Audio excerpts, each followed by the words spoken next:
اور جہاں تک ہماری بات ہے، ہماری تو ویسے ہی بڑی مختصر سی ملاقات ہوتی ہے، تو اس میں کیا ہم انہیں بتا سکیں اور کیا وہ اپنی حال سنا سکیں، تو یہ والی صورتحال ہوتی ہے۔ پھر انہوں نے بتایا کہ عمران خان صاحب سے جو بات ہوتی ہے وہ اپنے لیے کچھ نہیں مانگتے، وہ صرف 2 ہی چیزیں ہیں جس کی شکایت کرتے ہیں، وہ یہ کہ ایک تو جو ان کی بکس ہیں جو وہ پڑھنا چاہتے ہیں کتابیں، وہ انہیں فوری فراہم کر دی جائیں، اس میں تھوڑی رکاوٹیں یہ لوگ ڈالتے ہیں، تنگ کرتے ہیں، اور دوسری جو ان کی ایک خواہش ہوتی ہے وہ صرف اپنے بچوں سے بات کرنے کی خواہش ہوتی ہے کہ فون پر بات ریگولر ہو جائے، اور اس میں بھی یہ لوگ تنگ کرتے ہیں۔ تو اس کے علاوہ وہ کہتی ہیں کہ کوئی کسی چیز کی وہ خواہش کا اظہار نہیں کرتے، نہ وہ کسی چیز کو اپنے لیے کوئی پرائرٹی سمجھتے ہیں، تو وہ جیسے بھی ہیں، جس طرح کے بھی حالات میں ہیں، وہ خاموشی سے گزارا کر رہے ہیں، لیکن صرف 2 چیزوں کے اوپر وہ تنگ ہوتے ہیں کہ کم از کم کتابوں کی فراہمی میں رکاوٹ نہ ڈالی جائے اور بچوں سے بات کرا دی جائے۔ کتابوں کے حوالے سے بھی انہوں نے بتایا کہ کوئی سینکڑوں کتابیں ہیں جو وہ پڑھ چکے ہیں سارے عرصے کے دوران، اور اب وہ کتابیں واپس نہیں کی جا رہی جیل عملے کی طرف سے۔ علیمہ خان صاحبہ نے کہا کہ ہم نے یہ ریکویسٹ کی کہ آپ انہیں سگنیچر کر کے دے دیں تاکہ ہم ڈونیشن کے طور پر اس کی آکشن کر دیں، اور پھر جو پیسے آئیں وہ ہم شوکت خانم کی ڈونیشن میں جمع کرا سکیں، لیکن فی الحال وہ جو بکس ہیں وہ واپس نہیں کی جا رہی جیل عملے کی طرف سے، بلکہ وہ بھی یہ کہہ رہے ہیں کہ ہم اس کو اپنی لائبریری میں رکھ لیں گے جو عمران خان صاحب نے کتابیں پڑھی ہیں۔ تو یہ ایک انٹرسٹنگ گفتگو تھی جو علیمہ خان صاحبہ نے بتائی۔ اس کے علاوہ علیمہ خان صاحبہ نے بتایا کہ جو بھی لوگ مل رہے ہیں، بات یہ ہو رہی تھی، تنقید ہو رہی تھی کہ جی وہ میڈیا ٹاک نہیں کر سکیں گے، تو انہوں نے کہا کہ ملاقات کرنا ضروری ہے۔ اچھی بات یہ ہے کہ عمران خان صاحب کی ملاقاتیں ہو سکیں اپنے تمام فرینڈز کے ساتھ، پارٹی لیڈرز کے ساتھ وہ مل سکیں، اور اگر وہ وہاں پہ اڈیالہ کے فوراً بعد نہیں کر سکتے گفتگو تو وہ اپنے آفس جا کے کر لیں گے۔ یہ کوئی اتنی بڑی بات نہیں ہے، یہ کوئی اتنا بڑا کمپرومائز نہیں ہے کہ جس کے لیے ان کی ملاقاتوں پہ مسلسل پابندی رہتی۔ تو اگر اتنا سا کوئی کرنا پڑے کہ جی آپ وہاں بات نہ کریں، کہیں اور جا کے کر لیں، تو اس میں کوئی ایسا حرج نہیں ہے۔ تو علیمہ خان صاحبہ اس کے اوپر کوئی زیادہ پریشان نظر نہیں آئی۔ ویسے آج علیمہ خان صاحبہ کی اور فیملی فرینڈز کی وکلا کی ملاقات ہے، منگل کے روز ہوا کرتی ہے، تو جب میں ریکارڈنگ کر رہی ہوں ملاقات جاری ہے، ہو سکتا ہے اگلے ولاگ میں اس کے اوپر تفصیل سے بات کروں، کیونکہ یہ دیکھنا ہوگا کہ آج کی ملاقات کے بعد عمران خان صاحب سے ملنے کے بعد کیا علیمہ خان صاحبہ اڈیالہ کے بعد گفتگو کریں گی یا وہ بھی نہیں کریں گی۔ یہ تو کنفرم ہو گیا کہ وکلا یا لیڈرز نہیں کریں گے، لیکن کیا علیمہ خان صاحبہ بھی نہیں کریں گی؟ کیونکہ بظاہر تو یہی پتہ چلا ہے کہ فیملی کے اوپر اس آرڈر کا اطلاق نہیں ہوتا، تو ہو سکتا ہے کہ وہ یہ گفتگو کر سکیں، لیکن ممکن ہے کہ انہیں بھی منع کر دیا جائے تو وہ پھر باہر کسی اور جگہ پہ یہ گفتگو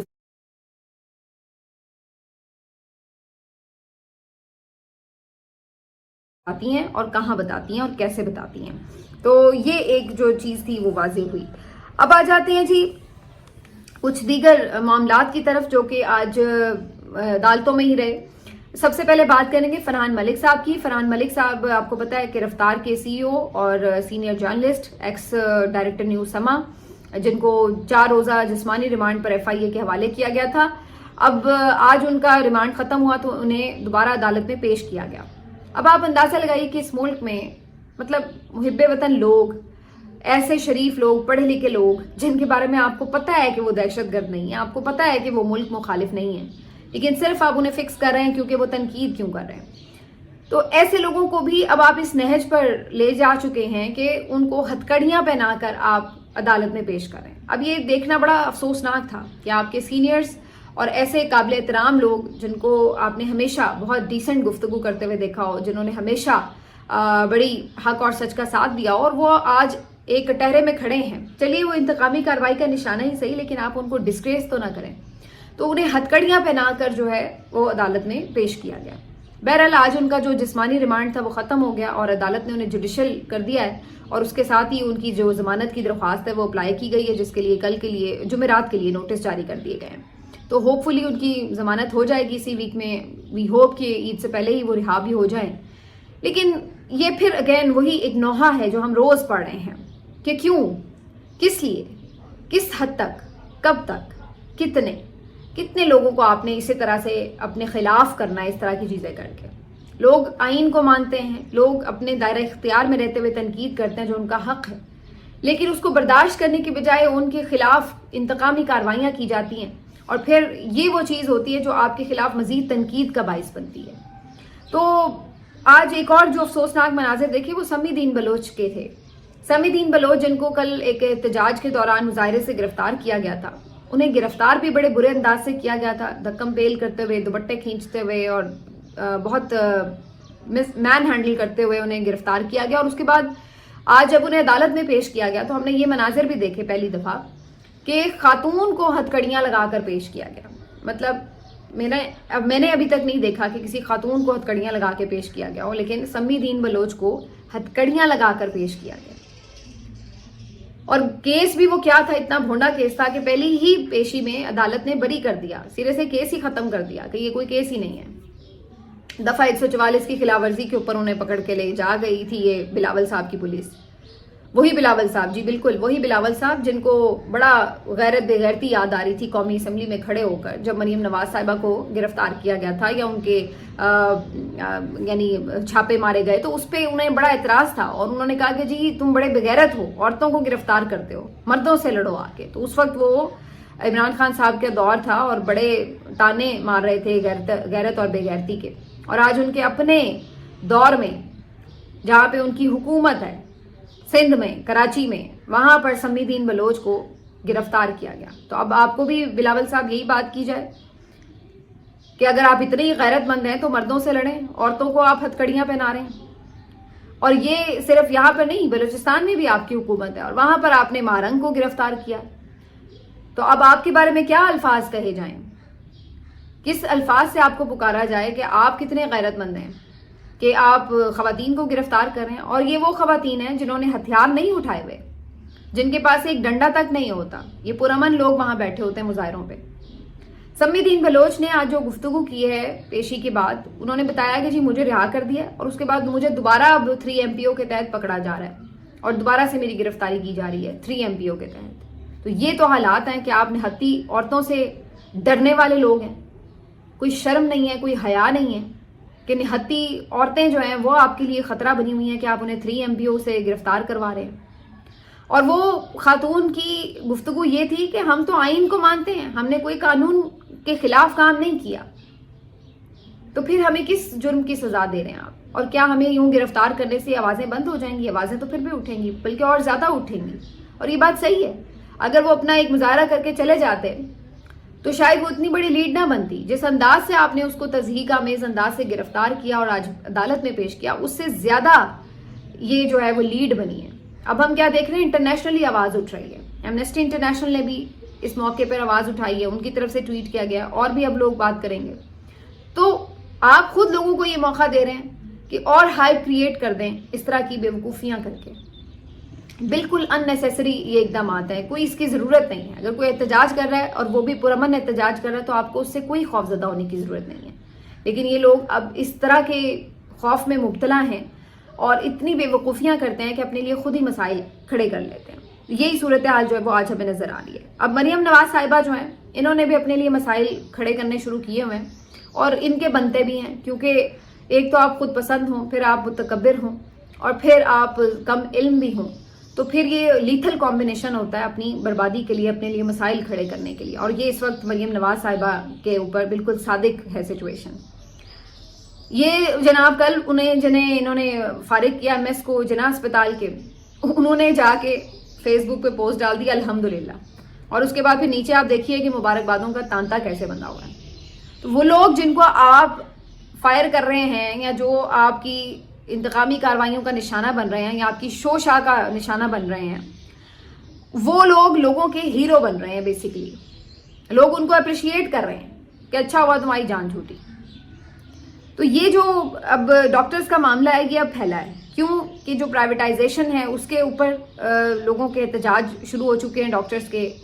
اب آپ اندازہ لگائیے، آج بڑی اچھی ایک ہمارے ینگ جرنلسٹ ہیں محمد عمیر، انہوں نے بڑی اچھی ایک بات لکھی ہوئی تھی کہ ہمیں تو اشتہارات میں یہ بتایا گیا کہ صحت کے شعبے میں انقلابی اقدامات ہو چکے ہیں، بہت زبردست تبدیلیاں آ چکی ہیں.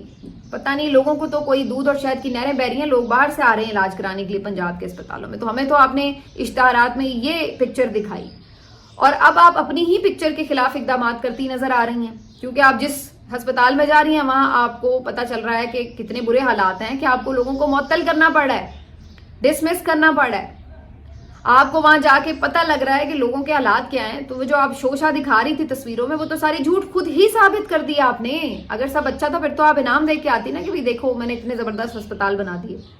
تو آپ نے اتنا بیڑا غرق کیا آپ کی پالیسیز نے کہ الٹا اب آپ کو اپنا فیس سیو کرنے کے لیے دوسروں کو معطل کر کے اب یہ شوشا دکھانی پڑی ہے کہ جی اگر دیکھ لیں اگر کوئی کام نہیں کر رہا تو میں اس کو معطل کر رہی ہوں. تو یہ والی صورتحال تو اپنے ہی دعوے کی نفی آپ نے خود کر دی ہے.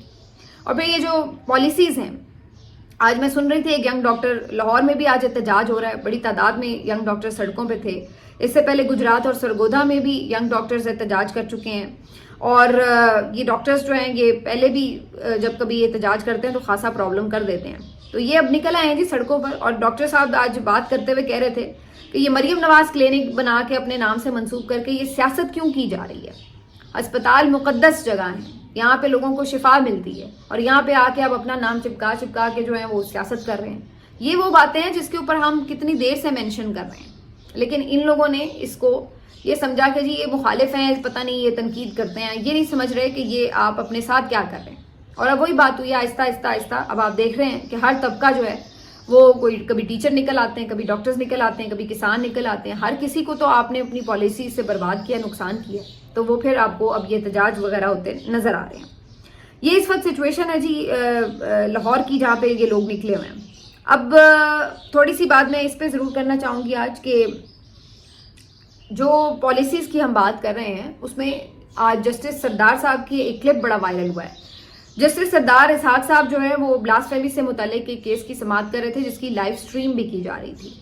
اور اس لائیو سٹریم میں بات کرتے ہوئے ایک جگہ پر فیکٹ فوکس کا بھی ذکر آیا, اور اس کے بعد یہ بھی ذکر آیا کہ وکیل صاحب کہنے لگے کہ جناب آج کل فیشن بن گیا ہے کہ لوگ کروڑوں روپے کما رہے ہیں, اس لیے صرف فوج پر تنقید کر کے, کیونکہ فوج کے خلاف جب آپ بات کر رہے ہوتے ہیں اینٹی اسٹیبلشمنٹ بیانیاں جو ہے وہ لوگوں کو بڑا پسند آتا ہے, تو اس کے اوپر بڑے ویوز ملتے ہیں اور بڑے پیسے بنتے ہیں لوگوں کے. تو اس پہ اسحاق صاحب نے پھر بڑی زبردست بات کی. انہوں نے کہا کہ پھر یہ کیوں ہے ایسا, یہ نہج کیوں اس نہج پر ہم آ گئے ہیں کہ لوگ فوج مخالف بات کو اتنا پسند کر رہے ہیں, ایسا کیوں ہو گیا ہے. آگے سے وکیل صاحب کو پھر جواب نہیں آیا, پھر کہنے لگے کہ جی وہ بھائی دشمن ملک ایجنسیاں یہ وہ ایسے کرتی ہیں ویسے کرتی ہیں. تو جسٹس صاحب نے پھر بڑی اچھی بات کی کہ وہ اقوام جن کی جو قومیں ہیں وہ اپنے دفاع کے ساتھ کھڑی نہیں ہوتی, ان کو توڑنا تو بڑا آسان ہوتا ہے. آپ ہمیں یہ مثالیں دیتے ہیں کہ جی لبنان اور فلاں جگہ یہ وہ طاقتور فوج نہیں تھی تو ملک ٹوٹ گئے, لوگوں نے حملے کر دیے یہ وہ. تو وہ ملک بھی جہاں بے شک فوج آپ کی بہت مضبوط ہو بظاہر, لیکن قوم اس کے ساتھ کھڑی نہ ہو, تو وہ بھی پھر کمزور ملک ہی ہوتا ہے, وہ بھی کمزور فوج ہی کہلاتی ہے اگر عوام اس کے ساتھ نہ کھڑے ہوں. تو ایسی کیوں صورتحال بن چکی ہے کہ لوگ جو فوج کے خلاف بات کر رہا ہے اس کو سن رہے ہیں. یہ کلپ بڑا وائرل ہوا, اب ہر جگہ یہ بات چل رہی تھی. ہم تو بہت عرصے سے یہ بات کر رہے ہیں کہ یہ جو آ کے PMLN والے بھی اور بڑے ٹاؤٹ صحافی بھی رو رہے ہوتے ہیں کہ جی اینٹی اسٹیبلشمنٹ بیانیاں بکتا ہے, تو جی اس لیے لوگ بولتے رہتے ہیں. بھائی بکتا ہی کیوں ہے, اس بات کا تو جواب دو. کیوں وہ چیز وائرل ہوتی ہے, کیوں وائرل کیسے ہوتی ہے نا, لوگوں کو پسند آتی ہے, آگے شیئر ہوتی ہے جو بھی, تو آپ بتا دیں وہ کیوں لوگوں کو پسند آتی ہے, آخر کیا وجہ ہے اس کی. اس کا جواب کوئی نہیں دیتا. تو بھائی اپنی تنقید جو ہوتی ہے اس کو اصلاح کے لیے استعمال کرنا چاہیے کہ کہیں تو کوئی غلطی ہے, کوئی پالیسی ہے ایسی غلط, کوئی کردار ایسا ہے غلط جس کی وجہ سے لوگ جو ہے وہ ایسی بات کو زیادہ سن رہے ہیں جہاں پہ یہ بتایا جا رہا ہے کہ یہ چیز غلط ہے. تو یہ وجہ اس کی کس بات کو سمجھا جائے, الٹا کیا ہوا کہ وہ کلپ جو ہے وہ ریموو کروا دیا گیا ہے. وہ جو پوری آج کی لائیو سٹریمنگ تھی اس کو پرائیویٹ کر دیا گیا. اب بھلا پوچھے بندہ کوئی کہ اس سے کیا فرق پڑے گا, جو کلپ نکلنا تھا نکل کے وائرل ہونا تھا, بات جو پھیلنی تھی وہ تو پھیل چکی ہے. اب اس طرح کی چیزیں کر کے آپ اپنی جو ندامت چھپاتے ہیں, جو آپ اپنی سبکی کو کور کرنے کی کوشش کرتے ہیں, اس سے تو اور پتہ چلتا ہے کہ یہ بات جو تھی وہ جا کے ہٹ ہوئی ہے, یہ سبکی والی بات ہے, یہ سچ لگی ہے کہیں لگتا ہے. یہ صورتحال ہے. تو یہ ان لوگوں کی عجیب و غریب سی پالیسیز ہیں جس کے اوپر بندہ حیران ہی ہوتا ہے کہ یار کیا ان کو بالکل ہینڈل ہی نہیں کرنی آ رہی سچویشن کہ ہم نے کرنا کیا ہے. آخر میں جی صرف اتنی بات کرنا چاہیں گے کہ آج 25 مارچ ہے, اور 25 مارچ 1992 یہ بڑا اہم اور تاریخی دن ہے پاکستان کے لیے. اور یہ وہ دن ہے کہ جب پاکستان نے اپنا واحد جو ون ڈے انٹرنیشنل کا ورلڈ کپ ہے وہ جیتا, اور عمران خان صاحب اس وقت کیپٹن تھے. آپ سب کو پتہ ہے 92 کا ورلڈ کپ ایک روشن, ایک سنہرا دور, ایک سنہری یاد جو پاکستانی قوم کے دلوں میں ہے. اور یہ وہ دن کہ جب پاکستان کو بڑا فخر محسوس ہوا اور بڑا اس نے بالکل ہر طرح کی تقسیم سے بالا تر ہو کر اس دن کو سیلیبریٹ کیا. یہ ایک ایسا ایوارڈ ہے, ایسا اعزاز ہے جو اس کے بعد ابھی تک پاکستان حاصل نہیں کر سکا. اگرچہ ہم نے T20 کا ورلڈ کپ جیتا, لیکن ہم نے دوبارہ ون ڈے کا ورلڈ کپ کبھی نہیں ہم جیت سکے. اور عمران خان صاحب کی جو ایز کیپٹن اس میں ایک کردار تھا, جو صلاحیت تھی, وہ سب اس کو یہ معترف ہیں. اب بہت سے لوگ اس کو کانٹروورشل کرنے کی کوشش تو کرتے ہیں, لیکن اس سے فرق نہیں پڑتا. آپ سورج کے اوپر تھوکیں تو کیا ہوتا ہے, آپ کے اپنے منہ پر ہی گرتا ہے آ کے. تو یہی صورتحال اس وقت ان لوگوں کی ہے. جو ان کا کردار ہے اور جو ان کا کریڈٹ ہے وہ آپ ان سے لے نہیں سکتے. تو آج ایک دفعہ پھر سوشل میڈیا پر بہت وائرل ہو رہے ہیں عمران خان صاحب کی مختلف کلپس, اس دور کی مختلف, اس میچ کی جو آخری فائنل میچ تھا انگلینڈ کے خلاف, اس کی مختلف جھلکیاں, مختلف عمران خان صاحب کے اوورز, ان کے سٹائل, ان کا کپ اٹھانا, ان کی تقریر, ان کا سیلیبریشنز اور یہ سب چیزیں. تو آج بڑے کلپ چل رہے ہیں. تو ایک دفعہ پھر جو کافی پرجوش نظر آ رہے ہیں PTI کے کارکن, اور عمران خان صاحب کے لیے کافی ایموشنل بھی نظر آ رہے ہیں. تو یہ ایک انٹرسٹنگ فیکٹ ہے کہ ہمیں آج دوبارہ سے 25 مارچ کو یہ ہم یاد کر رہے ہیں. لیکن اگین وہی بات ہے کہ جو اس وقت کرکٹ کا حال ہے اس سے تکلیف بہت پہنچتی ہے, کیونکہ وہ گلوری ہمیں دوبارہ مل نہیں سکی. اس کے بعد ہم نے دیکھا ہے کہ ٹیم بہت بہتر بھی ہوئی, بہت اچھے بھی پلیئرز آتے رہے, لیکن وہ دوبارہ ہم ورلڈ کپ نہیں جیت سکے.